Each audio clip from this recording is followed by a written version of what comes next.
Finally watching VN News Bulletin. I'm Bangor from and now the headlines as usual. President attends new school year opening ceremony in Yanbai province.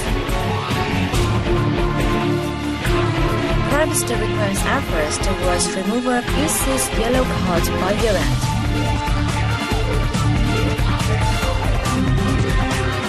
National Assembly Chairman attends opening ceremony of the 5th World Conference of Speakers of Parliament.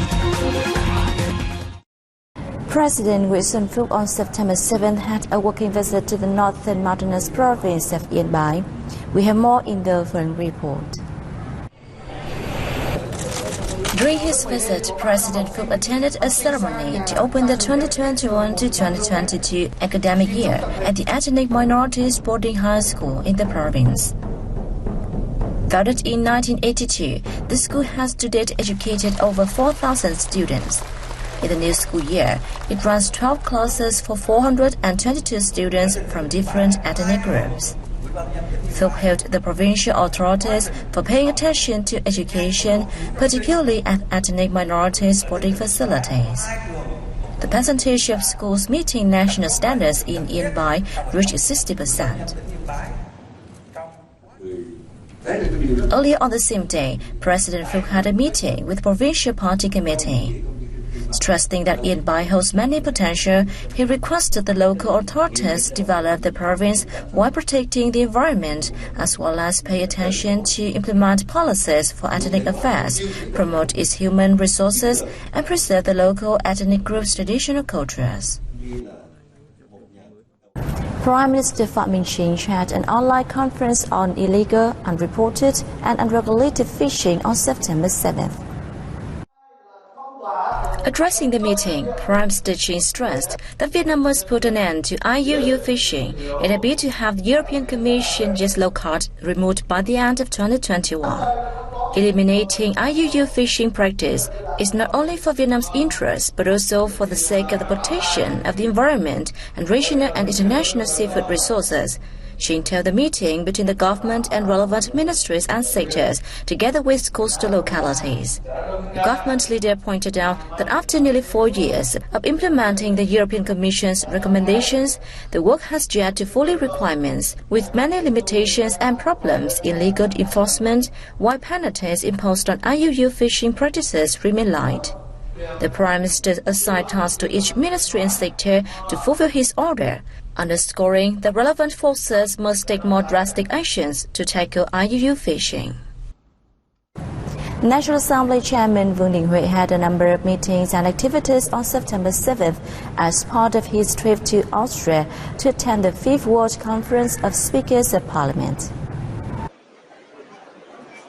On the morning of September 7th, the opening ceremony of the 5th World Conference of Speakers of Parliament took place with the participation of around 100 delegations, which are members and observers of the Inter-Parliamentary Union (IPU). The Vietnamese delegation was headed by National Assembly Chairman Vương Đình Huệ. Addressing the plenary session, which was held right after the opening ceremony, the Vietnamese top legislator reaffirmed Vietnam's viewpoint on sustainable development.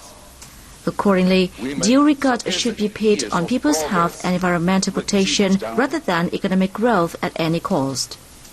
Vietnam always puts people at the center of its policies, Huệ said, adding that the country wishes to cooperate with countries and international organizations in its efforts to protect people's health and environment alongside with economic development. The Vietnamese Assembly has closely monitored the implementation of legal documents relating to green growth and digital economy, as well as natural resources and environment protection, he noted.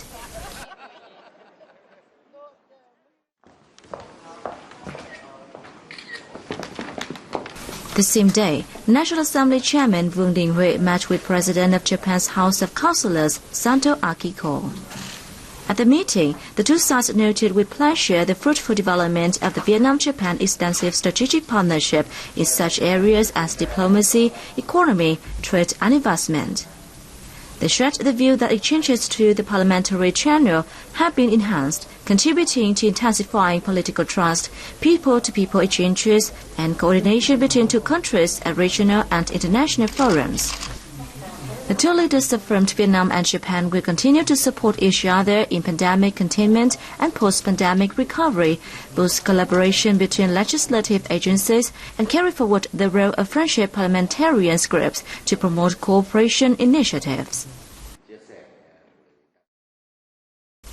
Earlier on September 6, National Assembly Chairman Vương Đình Huệ met Speaker of the Indonesian People's Representative Council, Lower House, Puan Maharani. Both sides expressed their satisfaction about the development of bilateral ties of the past 65 years, especially since the upgrading of their relationship to strategic partnership level in 2013.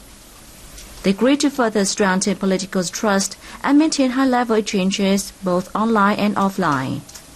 The two sides shared the view that each country's legislature needs to raise voice at regional and global forums to facilitate countries' fair, open and transparent access to vaccines in parallel with vaccine research and production. During his meeting with Director General of the United Nations Office in Vienna, Gada Wali on September 6 local time, where he spoke highly of the UN's role for the development of Vietnam of the past time.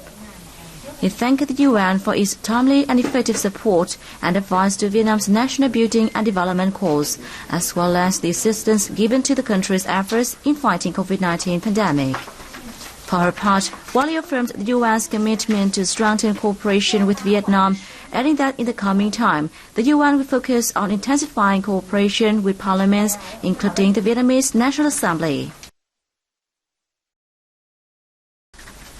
Also on September 6, National Assembly Chairman Vương Đình Huệ had a meeting with Director General of the International Atomic Energy Agency, IAEA, Rafael Mariano Grossi.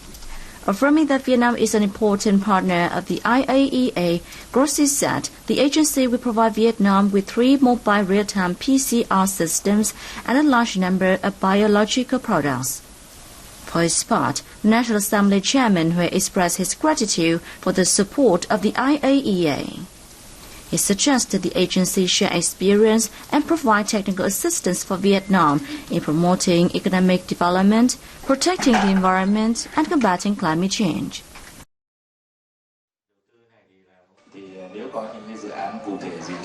In the framework of his trip to Austria, the Vietnamese top legislature also had a series of meetings with local education institutions and businesses.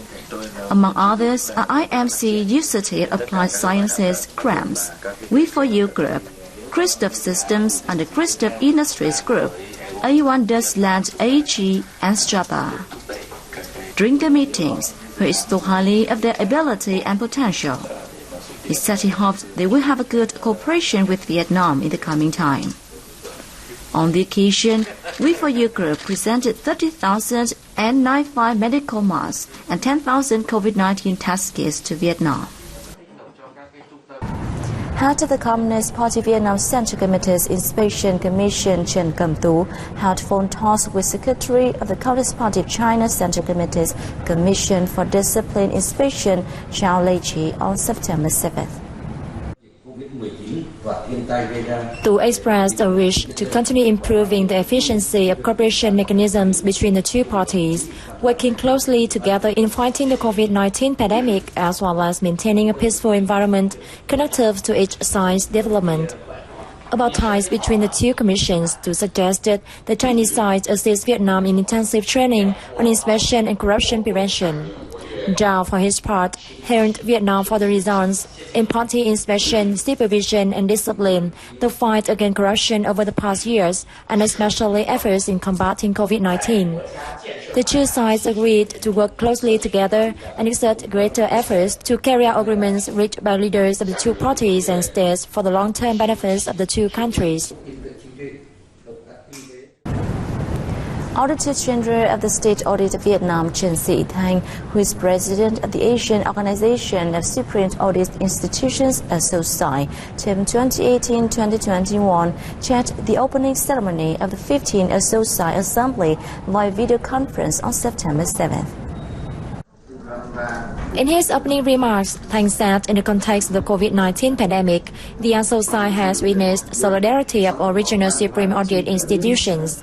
He stressed that during the 3 years of assuming the role as associate chair, the State Audit of Vietnam has closely coordinated with the organization's members in carrying out the Hanoi Declaration. Meanwhile, Thailand's State Audit General Thanathap Indamra said the pandemic has affected all aspects of life, including the audit sector. This associate assembly would not have been successful without the support of Vietnam and other members, he added. After the opening ceremony, the 15th Associate Assembly is convening the first and second plenary sessions.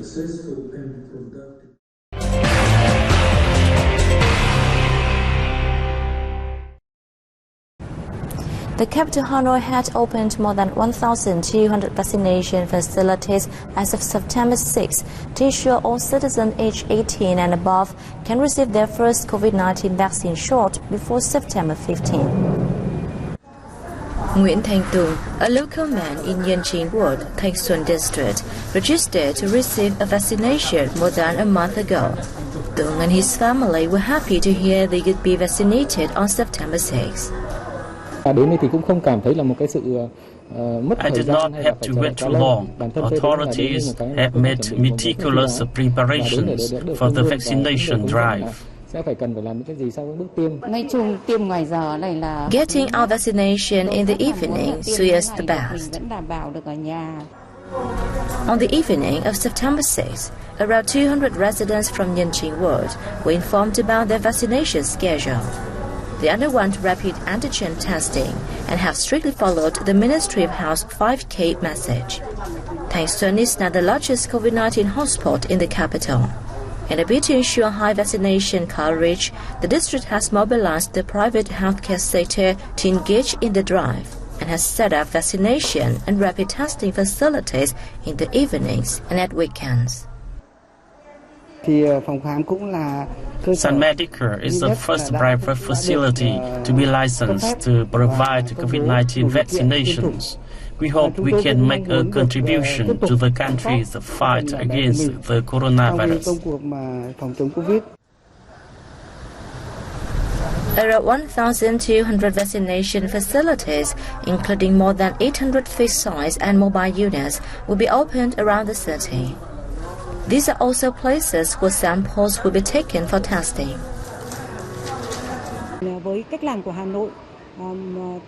We have mobilized the entire political system to join the vaccination drive and have adopted drastic measures to prevent the spread of COVID-19 during the campaign. Hanoi had just received more than 1 million additional doses of vaccine. Local people can register until September 15th via the vaccination portal or with local authorities. Tourism in Vietnam and other countries of the Association of Southeast Asian Nations will be promoted to people of the Republic of Korea and international friends via promotional videos produced by the ASEAN Republic Korea Center. According to the center, from last year, when global travel restrictions amid COVID-19 pandemic began, it has alternatively produced videos introducing tourism spots and resources of ASEAN countries. The program, entitled ASEAN Familiarization Tour, is in an effort to enhance ASEAN, the Republic of Korea tourism cooperation by promoting and discovering the charms and cultural resources of ASEAN tourism. The first 2 episodes featuring Brunei, Indonesia, Myanmar and Vietnam will be streamed until September 8 on official YouTube channel of the ASEAN Republic of Korea Center and ASEAN Tourism Agencies. Be mesmerized. The episode spotlighting Vietnam offers virtual travels to various regions and mouth-watering foods in the country, one of the most frequently visited ASEAN countries by Korean travelers. And that's wrap up our news bulletin. Thanks for watching, and see you next time.